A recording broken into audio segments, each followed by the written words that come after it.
En nombre de Dios y de la Patria se abre la sesión. El secretario abogado accidental de esta comisión, don Álvaro Alaví.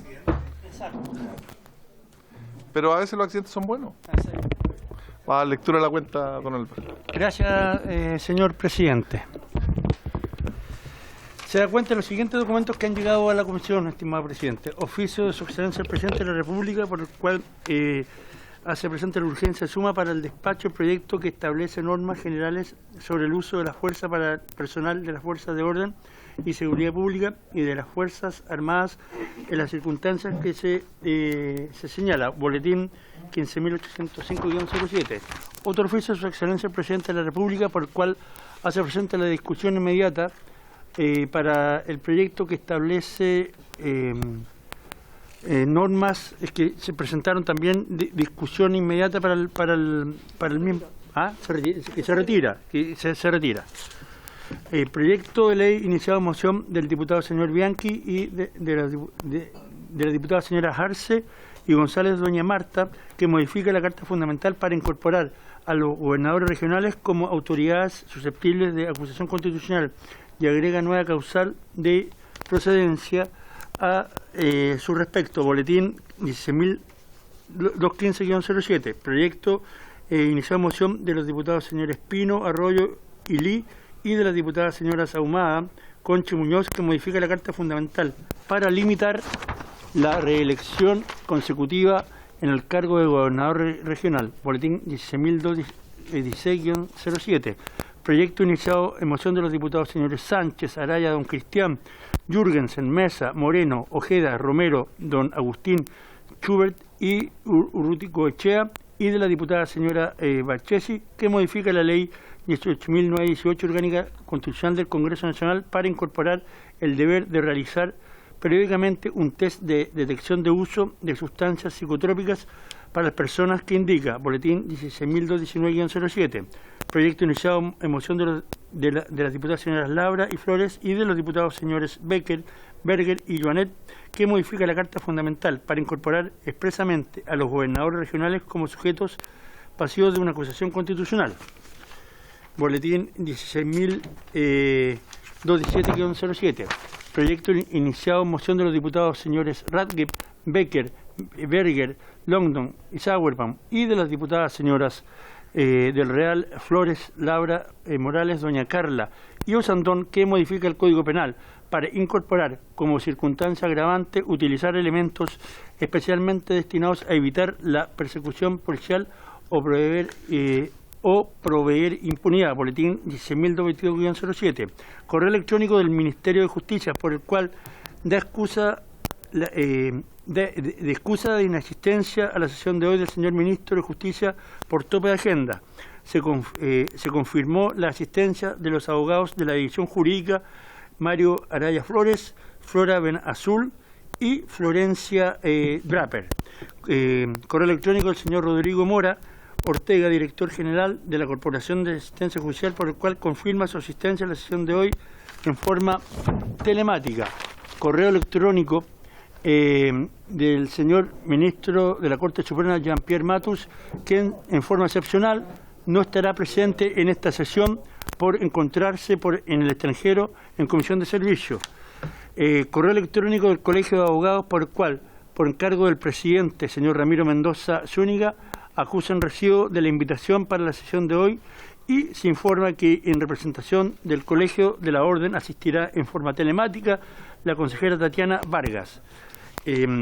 Correo electrónico del señor Cristian Sabelli, asesor jurídico, director nacional, por el cual excusa de asistir al señor director nacional de Gendarmería por motivos de agenda institucional. No obstante lo anterior, asistirá en su reemplazo el señor subdirector de Reinserción Social de Gendarmería de Chile, don Pablo Gaete. Y finalmente, señor presidente, correo electrónico de la académica señora Rocío Sánchez, por el cual confirma su asistencia presencial a la sesión del día de hoy. Esa es toda la cuenta, señor presidente. Muchas gracias, estimado secretario. Se ofrece la palabra sobre la cuenta, diputado Sánchez. Muchas gracias, presidente. Creo haber escuchado que el primer punto de la cuenta era la presentación de una urgencia respecto del proyecto de ley de reglas de uso de fuerza. Ahí evidentemente me llama la atención porque ya había recibido la urgencia de discusión inmediata, creo que la semana pasada. Después de las conversaciones se bajó esa urgencia, ahora se presenta otra urgencia. Parece medio errático todo el tema, pero más allá de eso me llama la atención lo formal. ¿No correspondería que esta urgencia se haya comunicado a las Comisiones Unidas y no a la Comisión de Constitución?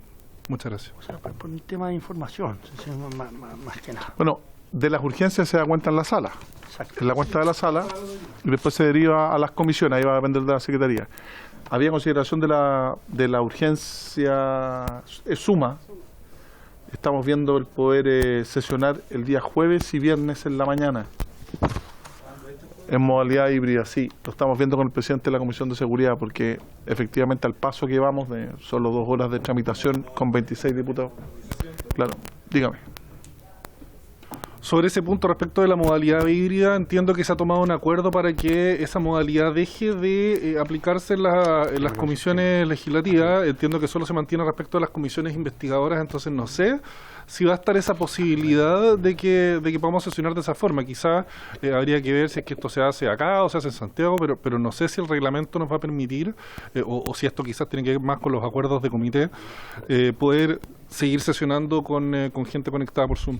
Lo que pasa, podríamos hacerlo hasta el día jueves 31, porque la norma rige a partir del 1 de septiembre. Diputado Soto. Sí. Sí, presidente, mire, usted sabe muy bien, igual que todos los colegas, que hay algunos días de la semana que son de trabajo legislativo y otros que son de trabajo territorial. Cuando para extender el trabajo legislativo se abordan los días del trabajo territorial, se producen conflictos a veces muy graves entre los mismos parlamentarios y las tareas de la comisión. En este caso incluso al parecer van a ser presenciales la asistencia a las comisiones, y dudo mucho de que podamos tener una asistencia que permita hacer un buen debate y viabilizar estos proyectos de ley. Yo, con todo respeto, presidente, le sugiero que utilice los días legislativos para esto. Podemos extender la jornada de trabajo más allá de las 2 horas naturales de esta sesión, o podemos hacerlo incluso después del segundo turno. Podemos también trabajar los días en la mañana, el día miércoles en la mañana, en fin. Usar los días legislativos en plenitud, como lo hacemos muchas veces que hay discusión inmediata, que creo que garantiza de mejor manera que podamos asistir los parlamentarios. De lo contrario, varios que tenemos compromisos de trabajo territorial nos vamos a ver impedidos de asistir extraordinariamente, aunque sea de manera telemática, a estas sesiones que se hacen en días territoriales. Sí, solo el presidente. Está bien. Solo hacer presente que la semana distrital es la última acá. Diputado Sánchez, solo para molestar a Soto. Muchas gracias, presidente. Sí, por supuesto, valorando el sentido de fondo de lo que dice el diputado Soto, evidentemente el trabajo territorial es importante. Pero solo quiero hacer el punto de que no generalicemos esto de estar extendiendo las sesiones de comisión más allá del tiempo asignado, porque estamos hablando de aquí de proyectos de ley que son muy relevantes. Cada norma tiene que tener un espacio de discusión suficiente, y lo que termina pasando cuando tú te alargas en la discusión en una sola jornada, al final se corre el riesgo de que terminemos aprobando en el fondo express normas que merecen un análisis más en profundidad. Yo creo que no es sano.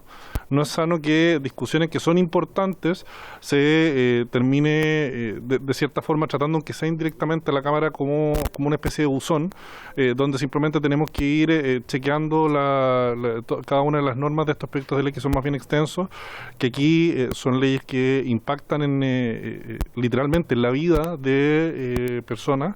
Esto tiene que ver con decisiones de vida o muerte, tanto respecto de carabineros como respecto de las personas que puedan estar involucradas en enfrentamientos con carabineros y con las Fuerzas Armadas, hay que decirlo. Entonces, esto yo creo que merece el análisis con toda la seriedad que corresponda, y si para eso es necesario que el Ejecutivo retire las urgencias para que el análisis de cada una de estas normas se dé en el tiempo que merece y con la profundidad que merece, creo que eso es lo responsable, y no apurar una discusión que aquí no estamos hablando de puntos del PIB ni de normas de cuestiones secundarias, estamos hablando de nuevo decisiones de vida o muerte. Muchas gracias. Diputado, solo hago presente que estas comisiones unidas hemos sesionado 6 o 7 veces en discusión en general, recibimos casi 29 expositores y lo que corresponde ahora es la discusión en particular. Llevamos 9 sesiones. Entonces, yo creo que es un plazo más que suficiente. Coincido también con el diputado Soto y con usted, diputado Sánchez, que hay que buscar la alternativa. Los días martes tenemos fijadas sesiones desde la Comisión de Seguridad Ciudadana, la cual integro yo y también varios de los miembros de esta comisión, para tratar la creación del Ministerio del Interior, no, de Seguridad Pública, perdón. Entonces, nos quería el lunes en la mañana, Soto arrancó, el lunes en la mañana o el día jueves. Recordar que esta comisión en la sesión en las legislaturas anteriores funcionaba de lunes a jueves o de lunes a viernes. Entonces ahí vamos a tener que hacer un esfuerzo todos, me incluyo, por darle tramitación rápida. Recordar que las reglas de la discusión también, porque a veces nos extendemos, como ya tuvimos 9 sesiones de discusión en general, todos conocemos de una u otra manera el proyecto, hay indicaciones del Ejecutivo y también de los parlamentarios.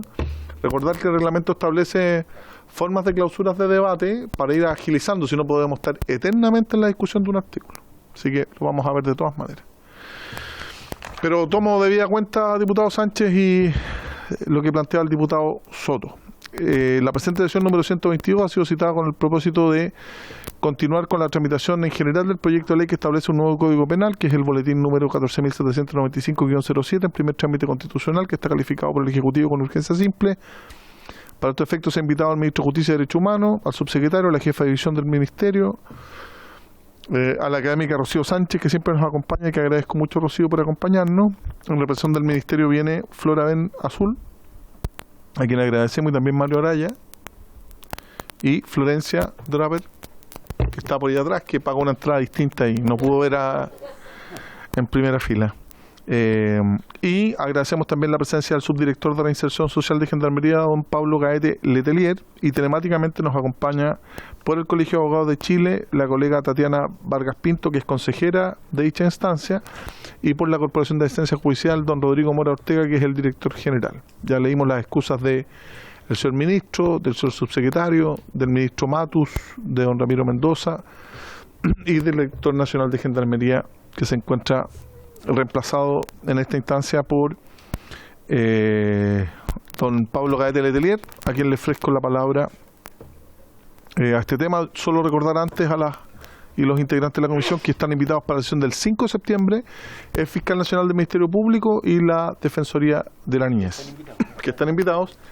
Y volver a recordar que en el día de ayer votamos en general el proyecto de ley de contrabando de dinero, que fijamos plazo para indicaciones hasta el día viernes para los efectos de la Secretaría, y que el día lunes vamos a discutir hasta total despacho ese proyecto de ley, que también tiene discusión inmediata. Don Pablo, lo escuchamos. Muy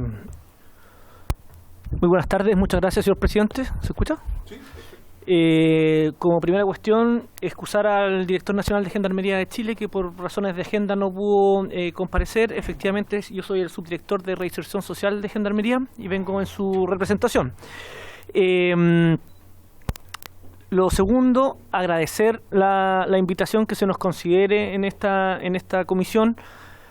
Progresivamente Gendarmería de Chile ha sido integrada a mesas de trabajo más generales, más amplias en materia de seguridad, y este es un ejemplo más de ello, en el sentido de que se nos considere a la hora de estar trabajando en la confección de un nuevo proyecto de ley que venga a reformar el ya muy antiguo Código Penal.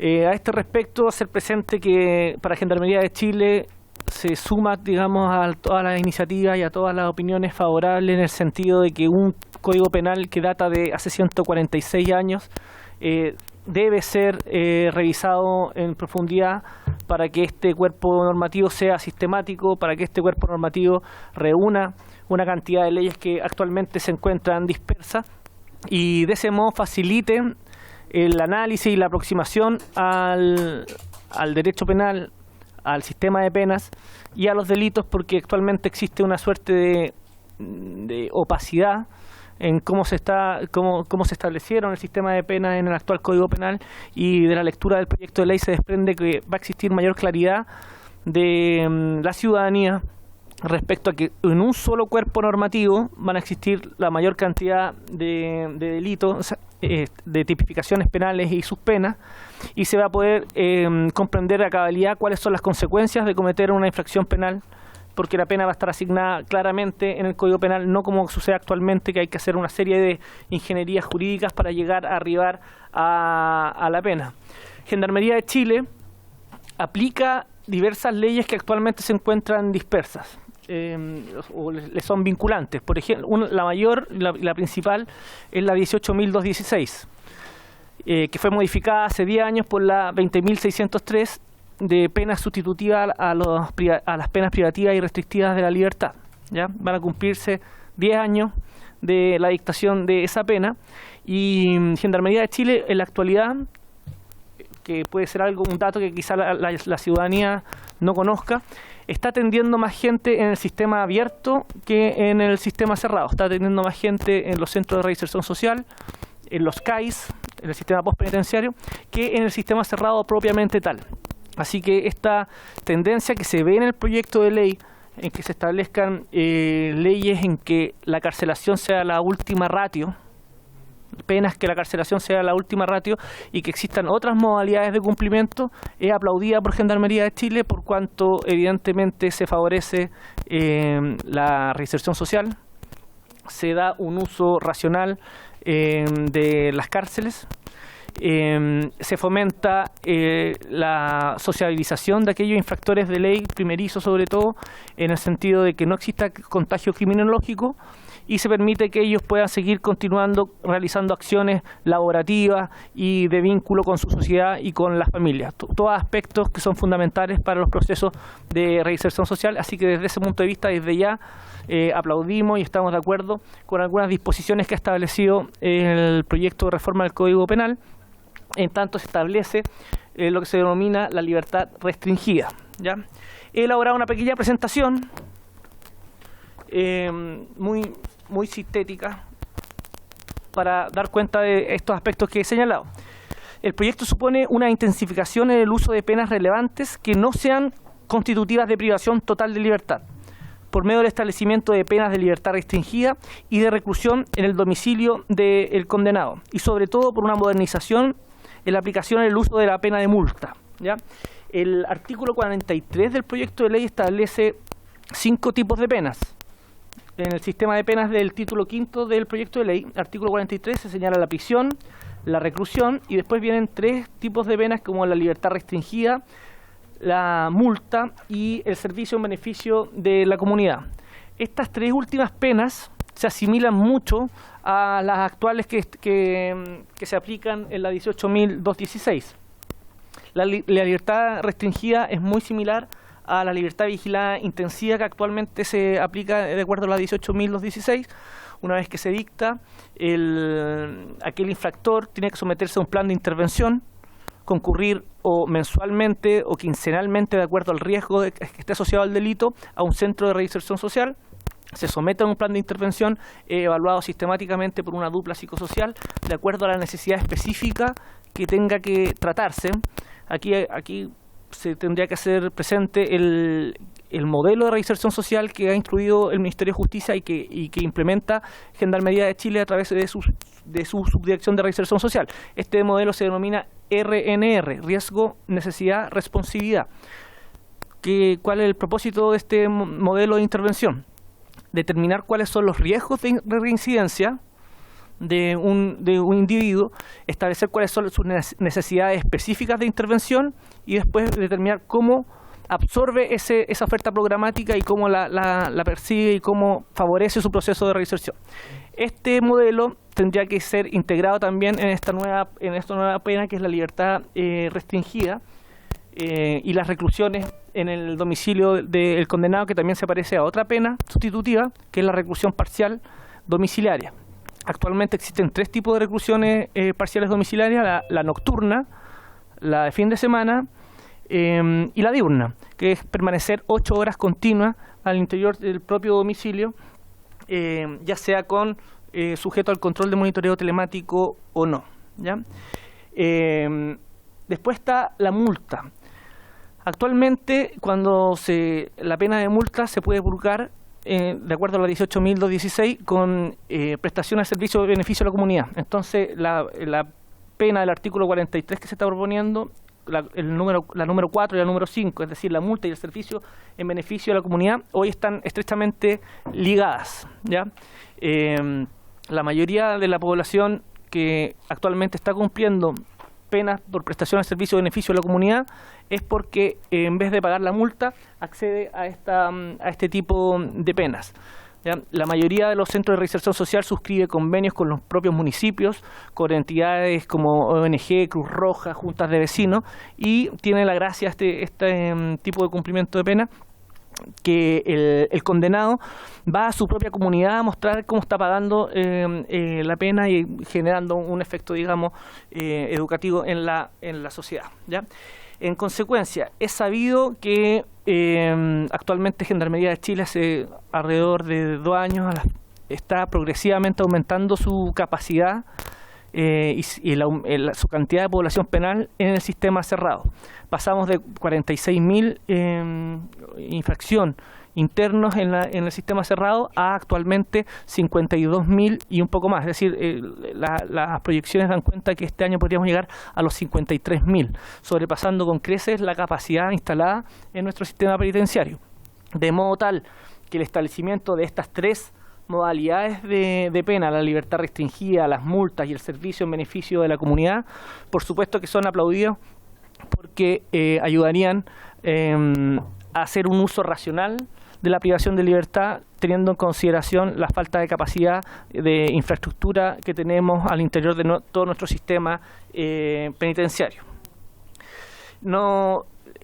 Algunas observaciones que nos gustaría hacer respecto al proyecto de ley es que, sin perjuicio que no contiene, porque no corresponde quizás que en un código penal existan normas de ejecución de pena propiamente tal, el artículo 48 sí establece al menos la naturaleza y efectos de las penas, y nos llama la atención favorablemente, digamos, que en el artículo 48 se señala explícitamente, lo voy a leer textual, digamos, que cuando se decreta la prisión, para la pena de prisión se priva al condenado de su libertad mediante su encierro en un establecimiento público especialmente destinado a ello, se le somete adicionalmente a las restricciones de derecho inherentes a la conservación del orden y la seguridad en el recinto en que la pena se cumple, y esto es la parte que quería destacar, y se le ofrece un plan de actividades y servicios destinado a favorecer que no vuelva a perpetrar delitos en el futuro.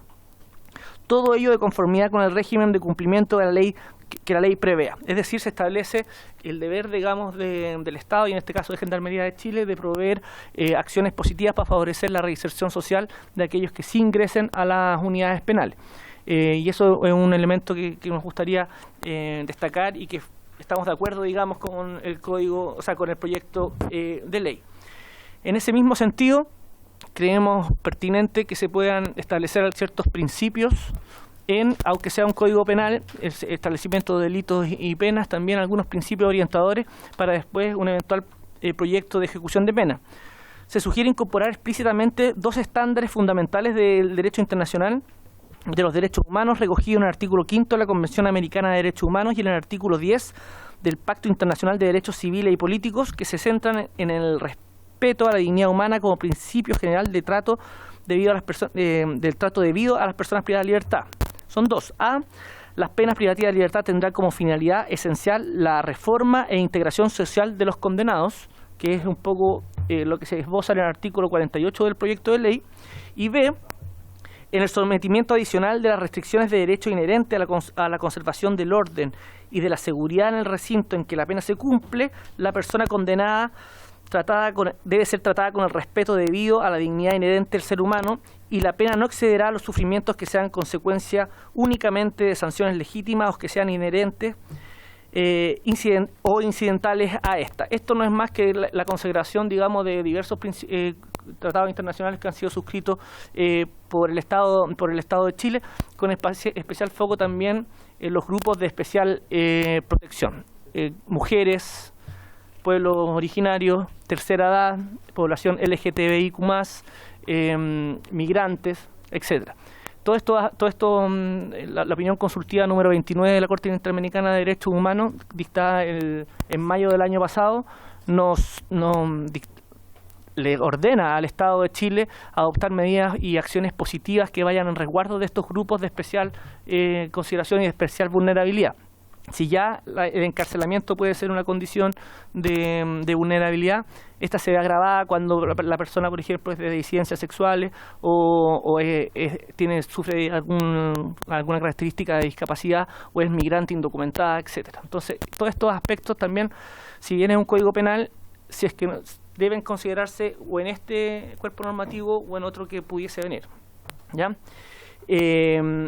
Básicamente, la prisión en un recinto cerrado sea un principio de última ratio, es decir, que antes se contemplen otro catálogo de penas, es aplaudido por Gendarmería de Chile en el contexto en el cual nos encontramos, por cuanto favorece la reinserción social, favorece el uso racional del encarcelamiento y favorece el que se evite el contagio criminológico, porque la hipótesis en que se pone el proyecto de ley, cuando si es una persona primeriza o si es una persona primeriza, o si ya cometió un delito, esa persona primeriza, pero vuelve a cometer un simple delito, se le sigue dando la oportunidad de que no exista el ingreso a una unidad penal y se evite el contagio criminológico.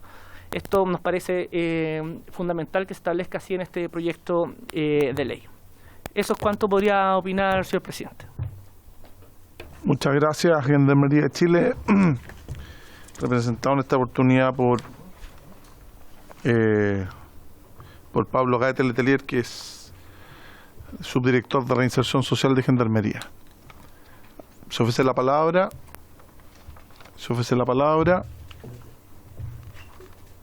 Diputado Longton. Siempre. Doble IVA en seguridad, algo parecido.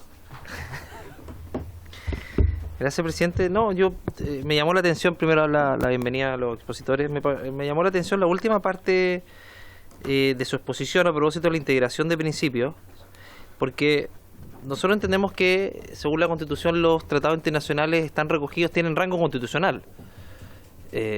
Por lo tanto, ya son parte de nuestro ordenamiento jurídico, es más, en rango constitucional, que la norma de superior jerarquía.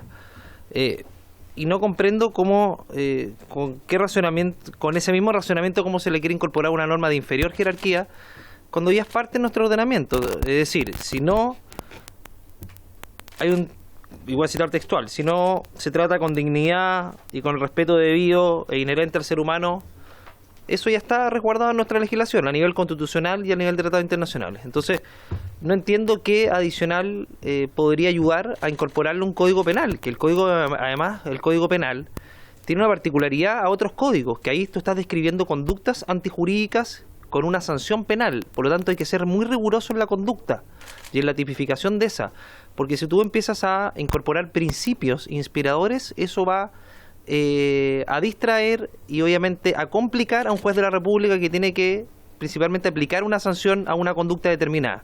Entonces, no entiendo cómo podría incorporarse eso bajo esas condiciones en un código penal.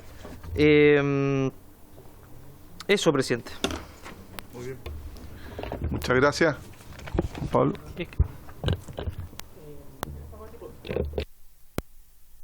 ¿Ahí? Por su término, señor presidente, comparto totalmente lo que quizás me expliqué mal. Ante la ausencia de una ley de ejecución de penas, creemos pertinente que debe venir progresivamente después del Código Penal una ley de ejecución de penas que recoja algunos principios. No en el código, en este proyecto de ley que es la reforma del Código Penal, pero después Gendarmería de Chile tiene una serie de dificultades operativas por precisamente la falta de una ley de ejecución de penas, ¿ya? Y ahí en la ley de ejecución de penas es bueno que esté, por ejemplo, el espíritu o la naturaleza o el objetivo de la pena, que ojalá sea el resociabilizar al infractor, ¿ya? y ahí es cuando el juez aplica la pena o la va revisando periódicamente, estén estos principios normativos, no en el Código Penal. Quizás me expliqué mal. Muchas gracias, Pablo. Hacer presente que ya terminamos la parte procedimental de la ley de ejecución de penas que estamos trayendo aquí y estamos esperando que el Ministerio de Justicia nos envíe a la brevedad posible, si es que ya no ha llegado la parte orgánica de ese proyecto de ley, para darle el curso que corresponde. Muchas gracias, Pablo. A continuación le voy a ofrecer la palabra a quienes nos acompañan de manera telemática. En primer lugar, al Colegio de Abogados de Chile, representado por su consejera, la colega Tatiana Vargas Pinto. Muy buenas tardes, Tatiana. Usted tiene la palabra. Muy buenas tardes a todos. Nosotros como colegio creemos que es innegable la necesidad de un código penal nuevo, no solo por su antigüedad, 1874, por tener figuras tan vetustas como el duelo, modificaciones parche, que uno las observa con reminiscencias del parentesco, todavía que se habla de legítimo, ilegítimo, natural incluso. Modificaciones como la ley Emilia, la ley que modificó el tema de la pena, el robo y el hurto, y la ley de control de armas, muestra también cómo se ha ido intercalando distintas modificaciones, además regulación dispersa, pero además hay regulaciones imprecisas. Por ejemplo, el delito de incendio, que es una figura que está dentro del delito contra la propiedad, cuando en realidad lo que se afecta es la seguridad colectiva, por poner unos ejemplos. Necesitamos un código único, unitario, integral y moderno. En este sentido, quiero dividir la presentación en dos puntos. Primero, quiero hacer unas descripciones generales sobre este código, este proyecto de Código Penal, destacar solo tres cuestiones que me parecen positivas, sobre todo en la parte general, y luego tres aspectos que resultan algo riesgosos a mi parecer.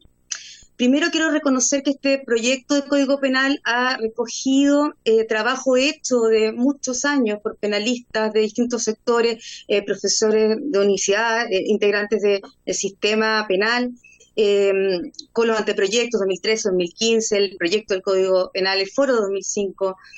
Es una regulación además que intenta ser completa, integral, es decir, tiene reglas de extraterritorialidad que hoy están en el Código Orgánico de Tribunales. Ahora estarían todos en una misma norma. Están los delitos contra el medio ambiente, de uso y control de armas, responsabilidad penal de la persona jurídica, está todo en el Código Penal. Incluso normas sobre libertad condicional y sustitución de pena. O sea, la idea de este código está en unidad, simplificando y tratando de conversar con todas las normas fundamentales para la aplicación de las penas y no ir a otros cuerpos normativos que complejizan, dificultan, y a ratos, como les digo, también hay muchas normas que no solo son viejas, sino que están mal escritas. Por otro lado, una regulación bastante, moderna. Tuve la oportunidad de participar en la comisión que nombró el Ministerio de Justicia de este gobierno, en esta comisión que también participamos mujeres penalistas y criminólogas, y pudimos revisar cómo el código iba constantemente preocupándose de las leyes, las discusiones actuales. Nosotros también algunas indicaciones, por eso voy a hacer un par de cosas que también incorporamos en las indicaciones que formulamos. Pero por ahora quiero hacer énfasis también en el sistema de penas, mucho más adecuada, no hay tanta distancia entre los grados, eso impide que uno tenga la tentación de no aplicar las penas o aplicar el mínimo, y que realmente la pena sea real, ¿no? Y usar otros tipos de sanciones distintas a la privación de libertad en aquellos delitos que no requieran la privación de libertad y el uso de cárceles con todo el sistema de recursos que se necesita. Es decir, es mucho más eficiente, más idóneo, más adecuado. Y los tres puntos que quiero destacar frente a problemas que nosotros como en el área penal nos interesa, que son muy relevantes, que no están resueltos hoy en el Código Penal ni en ninguna de las leyes que se han dictado. Por ejemplo, el tema de las omisiones, los delitos por omisión, aquellos delitos que se conocen como comisión por omisión, que uno los interpreta desde el verbo rector amplio como el homicidio, matar. Uno interpreta que se puede matar de cualquier manera, pero hay temas constitucionales que son complejos. No está expresamente descrita el que no salva a otro. En cambio, ahora este proyecto de código establece que la omisión es equivalente a la acción, siempre por supuesto que haya un deber de resguardo, de proteger el riesgo de impedir, ¿no es cierto?, la afectación de un bien. Tenemos entonces con este proyecto una cláusula de equivalencia que zanja todo problema, bueno, constitucional todavía, o quizás más adelante, no sabemos qué va a pasar con lo de Constitución, pero zanja hoy un problema constitucional. Por otro lado, tenemos un tema muy importante que es el error.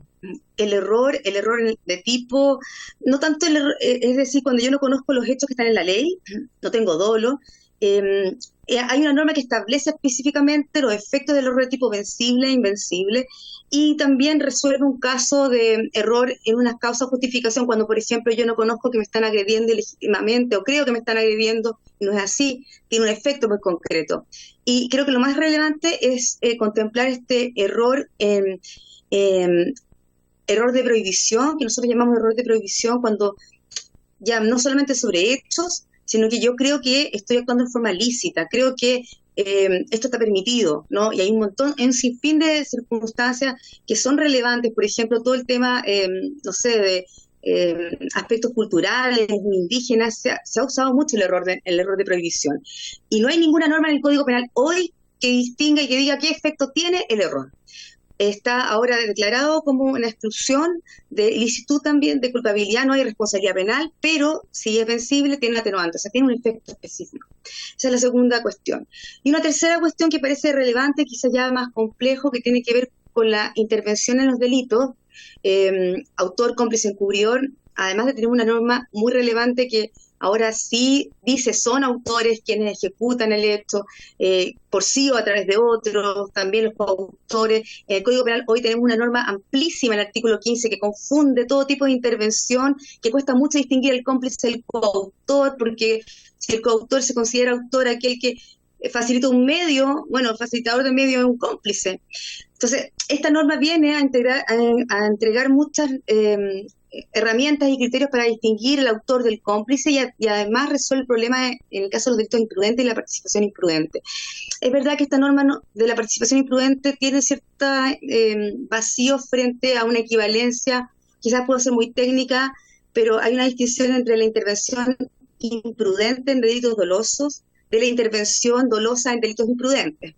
Esta segunda parte es bastante más simple, como facilitar un medio para construir un edificio, ahorremos material y nosotros mandemos material que no cumple las normas y bueno, el edificio se cae, ¿no? Ahí estamos facilitando un medio en forma imprudente, no buscamos que se muera la gente, pero es una conducta peligrosa. Pero el primer caso no está tan preciso y puede surgir cierta discrepancia en términos de pena y castigar muy duramente quizás a un cómplice que es imprudente frente a un delito doloso.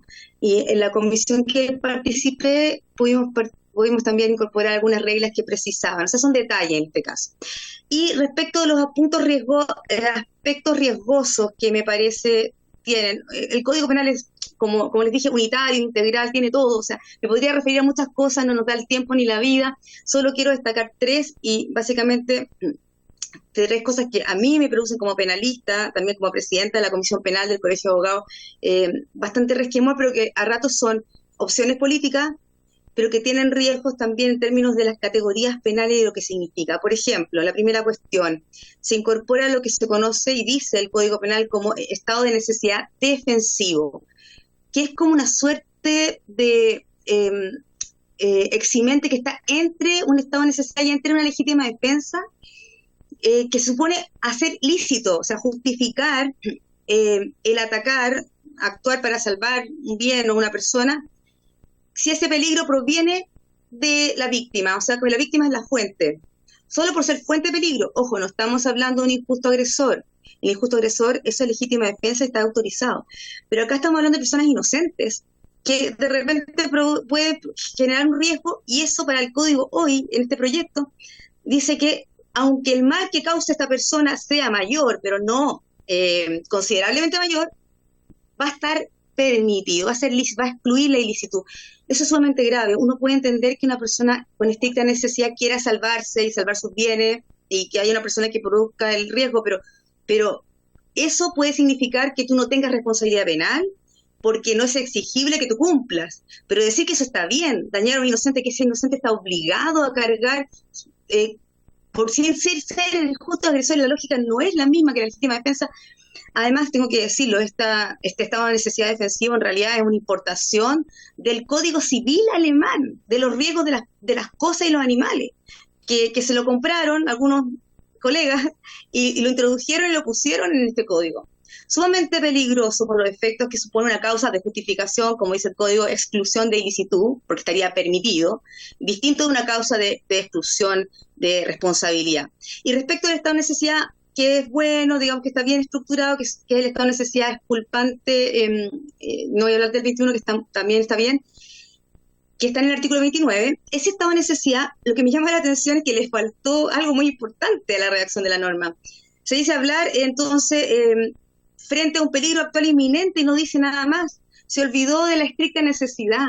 O sea, para el estado de necesidad, yo, para evitar un mal, causo otro, que es el único camino que tengo. Esa es la tragedia, daño a alguien inocente porque no tenía otro camino. Y le falta lo más básico. Bueno, aquí hay una cosa que es fácil de solucionar, pero evidentemente es un error. Lo otro que quiero, el segundo punto, tiene que ver con el consentimiento de la víctima como una mega causa de exclusión. De nuevo, causa de exclusión de ilicitud, significa que es un gran permiso. O sea, que la víctima puede permitir. Claro, yo me preguntaba por contextos de violencia intrafamiliar, personas que son manipulables. Uno puede decir que ese consentimiento no es válido y puede pelearlo, ¿no? Pero es un riesgo.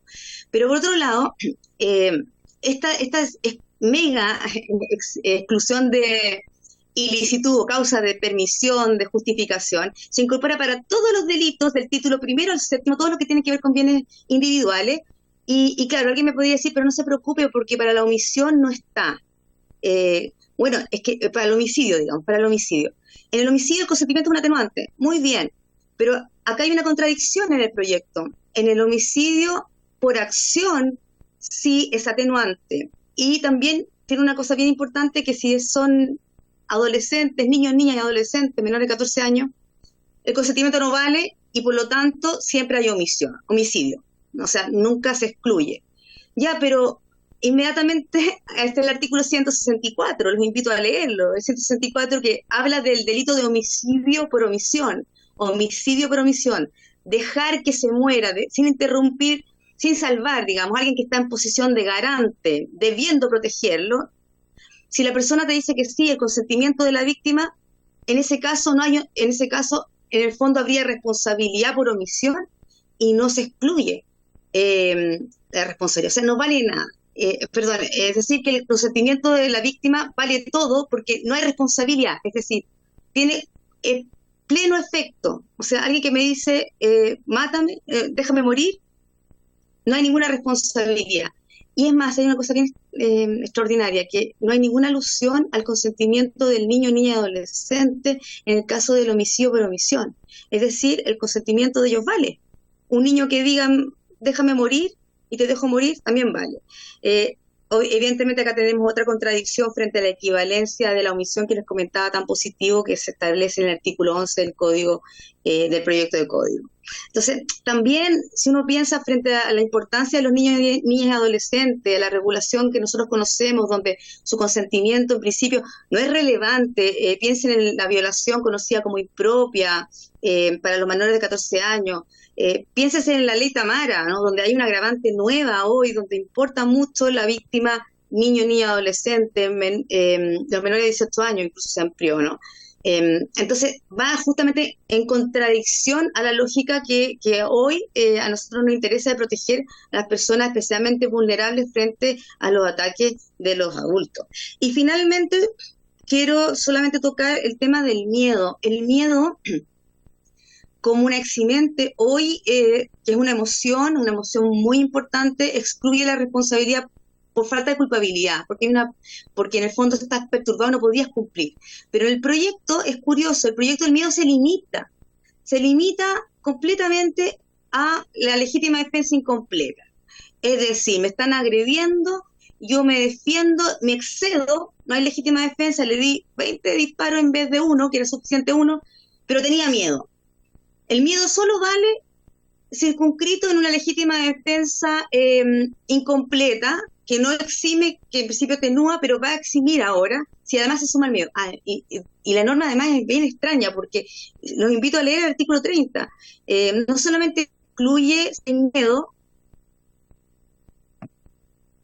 perdón, que se cortó, sino que además incluye la confusión, y la confusión es otra cosa.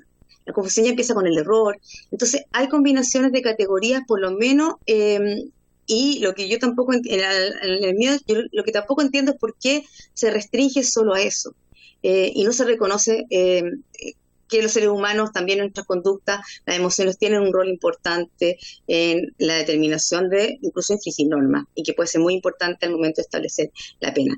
Eso dicho, no, sé que tengo poco tiempo y quise digamos, enfocar el tema en 3 aspectos positivos concretos y 3 aspectos que me parecen riesgosos, sin prejuicio, que creo nuevamente que acá hay una regulación unitaria, integral, moderna, y es una oportunidad como para poder, importante y única, no sé si única, pero importante en este contexto donde estamos constantemente legislando, sobre todo pensando que en el tema de penas, por ejemplo, donde se incorpora en este proyecto la misma lógica que está ahora en la ley de delito económico, ¿no?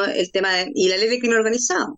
Esa lógica está, por ejemplo, el comiso de ganancia, lo que hablamos de responsabilidad penal de la persona jurídica en el Código Penal, delitos ambientales en el Código Penal. En síntesis, es una oportunidad importante para poder cambiar el código que hoy en realidad genera bastantes dificultades. Muchas gracias. Muchas gracias a la señora Tatiana Vargas. Le pediría para la documentación de la comisión en el proceso de discusión de este proyecto que nos pudiera hacer llegar la minuta del colegio para tenerla en cuenta en el momento de la discusión ya en particular de este proyecto de ley. Así que agradecido por su intervención. ¿Ya? Debo entregar las excusas de la diputada Carol Cariola, que mandó una nota solicitando media jornada sin goce de dieta, producto del fallecimiento del ex colega diputado Teller. Ahora le entregamos la palabra en este proceso de discusión y audiencia a la Corporación de Asistencia Judicial. Está presente don Rodrigo Mora Ortega, director general de la Corporación. Así que don Rodrigo Mora, tiene usted la palabra.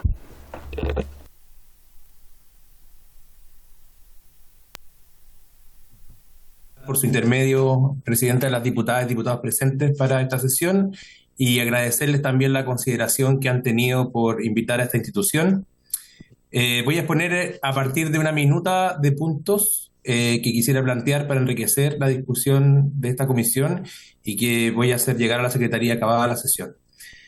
En lo particular, yo quisiera someter a consideración de esta Cámara de Diputadas y Diputados las razones por las cuales la Corporación de Asistencia Judicial, que evidentemente es una institución histórica en la concreción del acceso a la justicia en Chile, en favor del proyecto que se señala y que establece un nuevo Código Penal.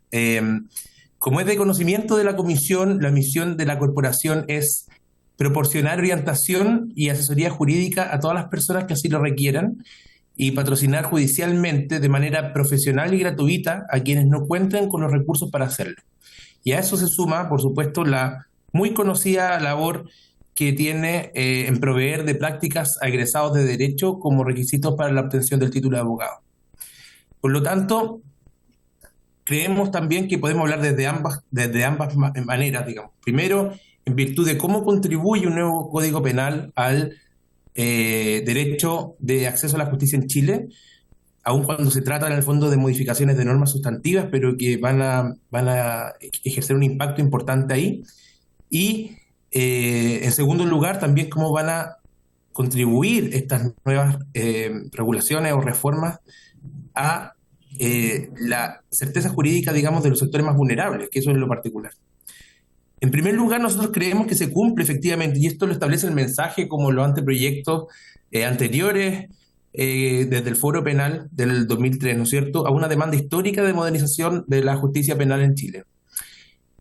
Lo dijeron muy bien otros expositores, que se trata finalmente de una regulación única, o es decir, que busca generar un concepto unitario de leyes dispersas, también que es orgánica, que es consistente y que finalmente está en armonía con otras legislaciones penales especiales que se han dictado, ¿no es cierto? Y también con normas de carácter adjetivo, ¿no es cierto?, en lo procesal penal, que también se incluyen en esta reforma y que resultan de todo necesario, y también en lo referido a la ejecución de la pena.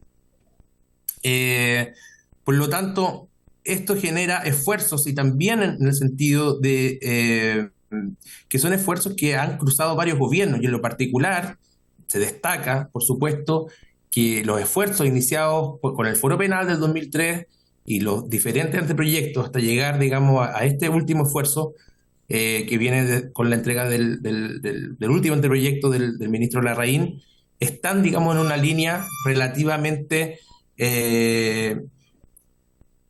conteste, digamos, en cuáles son los fines para implementar este proyecto. En el segundo orden, creo que también colabora, digamos, este proyecto en poner fin al problema de la proliferación de leyes especiales. La afectación, digamos, que se ha generado en la práctica legislativa nacional por la existencia de leyes especiales de contenido sustantivo y que establecen pena y tipos, digamos, lo que termina originando son problemas en la defensa de los más vulnerables, digamos, que es el objetivo de esta corporación.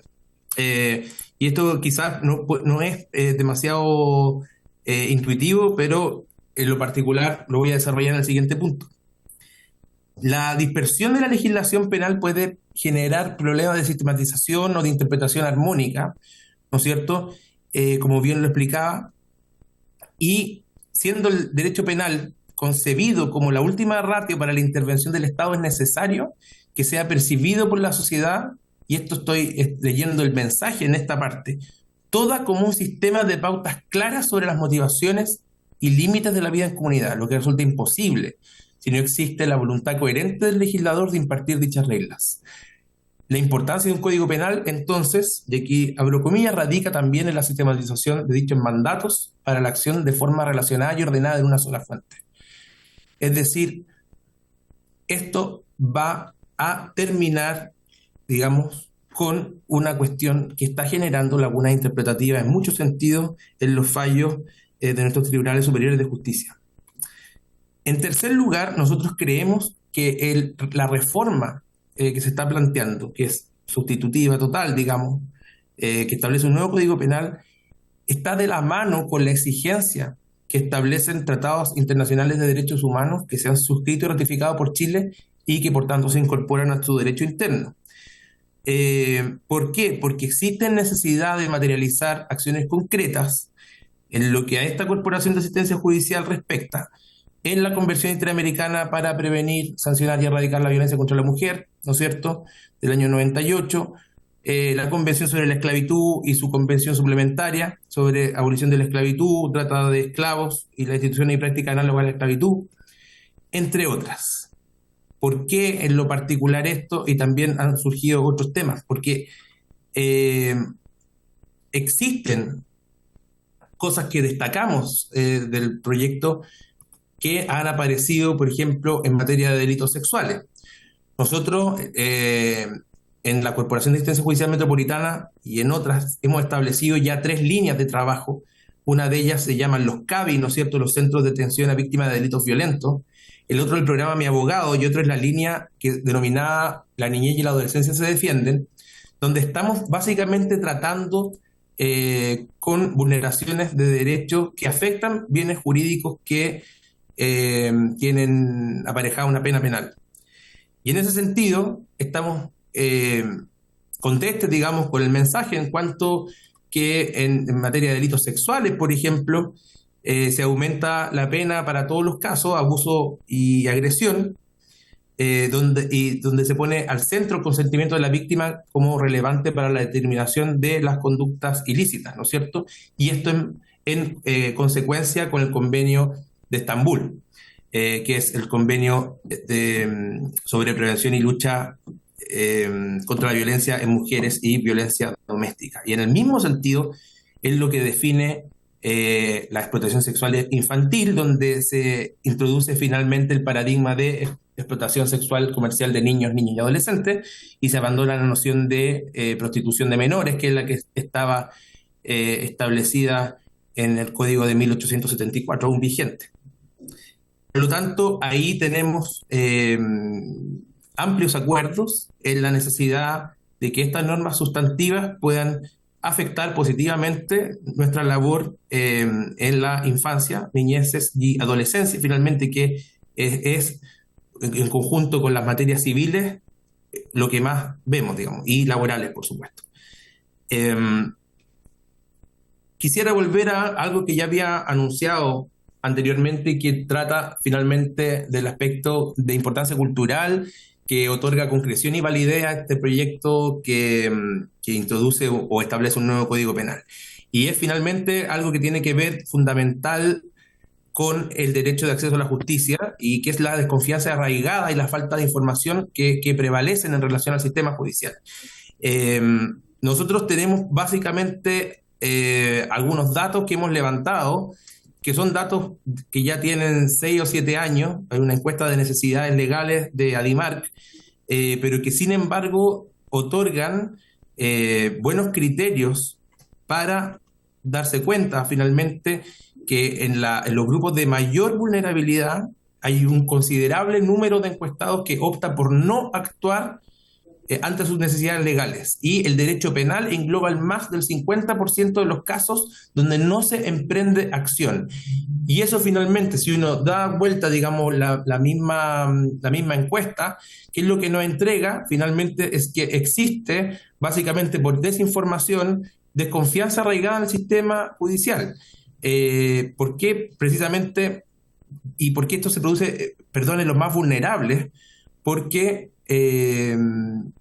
este comportamiento finalmente tiene que ver porque la persona que está necesitando de ayuda legal considera que la parte que tiene al frente es influyente, poderosa, por lo tanto que a partir de esa influencia, poder, se va a generar un trato desigual y escasas posibilidades de obtener un resultado favorable.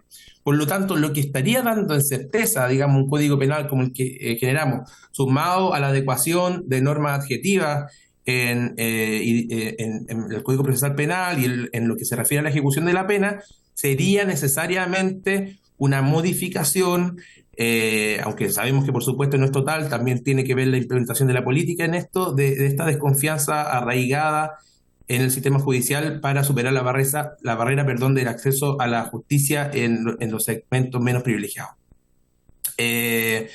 Como establecí en la institución, nuestra Corporación de Asistencia Judicial tiene limitadas competencias en lo que se refiere en lo penal, digamos, pero el proyecto de ley que se está sometiendo a consideración hoy tiene directa influencia sobre los programas de atención integral a víctimas de delitos violentos.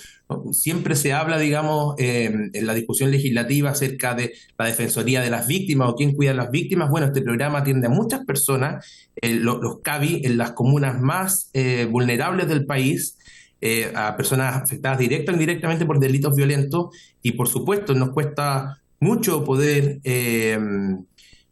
asistir, digamos, a personas, digamos, con altos niveles de vulnerabilidad, altos niveles de afectación, bajo circunstancias, digamos, procesales y sustantivas que a veces no son las mejores. Y en el mismo sentido, aquellos programas nuestros que afectan a niños, niñas y adolescentes, como son el programa Mi Abogado y la línea La Niñez y la Adolescencia se defienden, también se verían positivamente afectados por un reordenamiento de la estructura de penas, por un reordenamiento de la estructura de agravantes, y también por la incorporación o, digamos, uniformidad y sistematización de los tipos penales que he señalado. Como he dicho, voy a dejar esta minuta en la Secretaría para informar la discusión posterior en general. Muchas gracias, señor presidente. Muchas gracias a don Rodrigo Mora, de la Corporación de Asistencia Judicial, y esperaríamos entonces la minuta por usted mencionada. Ofrezco la palabra a los señores y señoras diputados que quisieran hacer alguna consulta. Ofrezco la palabra. Solamente recordarle a los colegas de que el día lunes se va a tratar hasta total despacho el delito de contrabando, así que vamos a estar toda la jornada trabajando en ese tema. Y respecto a esto, no habiendo otro tema que tratar y por haberse cumplido el objeto de la sesión y agradeciéndole a cada uno de los invitados presentes, se levanta la sesión.